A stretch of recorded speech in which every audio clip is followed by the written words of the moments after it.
अलाउद्दीन खिलजी और रानी पद्मावती। तारीख में ऐसे किस्से भी पढ़ने और सुनने को मिलते हैं जो वक्त के साथ साथ सच की शक्ल इख्तियार कर चुके हैं। चूंकि हमारे पास भी उन वाकयात के सच झूठ का फर्क मालूम करने का कोई जरिया मौजूद नहीं होता, लिहाजा हमें इन वाकयात को मिन्नो अन तस्लीम करना पड़ता है। गुज़श्ता बरस तारीख के मौजू पर बनी फिल्म पद्मावत काफी हिट हुई थी, मगर उसकी कहानी झूठ पर मबनी थी। पद्मावत एक रोमानवी नज्म है जिसे हिंदुस्तान के मुस्लिम शायर जायसी ने लिखा है। पद्मावत के मुताबिक अलाउद्दीन ने रानी पद्मावती की मोहब्बत में गिरफ्तार होकर चित्तौड़ पर हमला किया।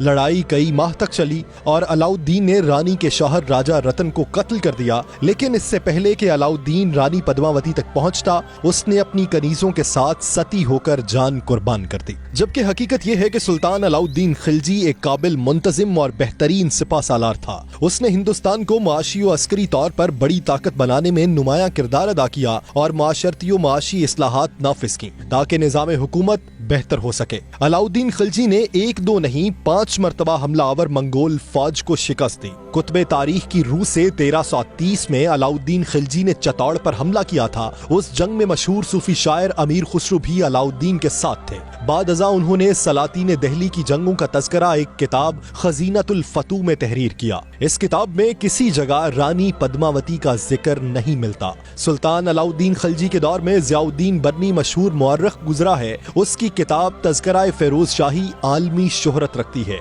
बर्नी ने भी अलाउद्दीन की चित्तौड़ मुहिम का जिक्र किया, मगर उसमें रानी पद्मावती नामी किसी औरत का जिक्र नहीं मिलता। लिहाजा हकीकत यह है कि अलाउद्दीन ने चित्तौड़ पर हमला रानी पद्मावती के लिए नहीं, बल्कि कुछ बागियों के लिए किया था जिन्होंने वहां के राजा के पास पनाह ले रखी थी।